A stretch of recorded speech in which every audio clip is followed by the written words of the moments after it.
Guys, আরেকটা জিনিস বলতে চাই, সেটা হলো ইরান বিষয়ে সবাই দোয়া করেন প্লিজ। আপনাদের কাছে লাখ লাখ শুকরিয়া।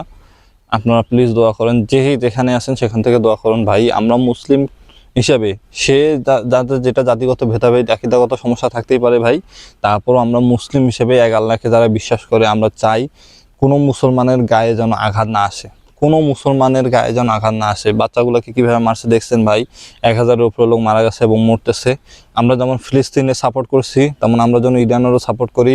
মুসলিম দেশ হিসেবে আমরা চাই যেন মুসলমান কোথাও মারা না যায়, কেউ যেন মারা না যায়। তারপরও আমরা মুসলমান হিসেবে অ্যাটলিস্ট চাই কোনো মুসলমান যেন কোথাও মারা না যায়। তাই প্লিজ ইরানের জন্য সবাই বেশি করে নামাজ পড়ে দোয়া করুন এবং আল্লাহর কাছে চান আল্লাহ ইরানকে হেফাজত করুন, আল্লাহ মুসলমানকে হেফাজত করুন এবং এই শয়তানদের উপর গজব দিন।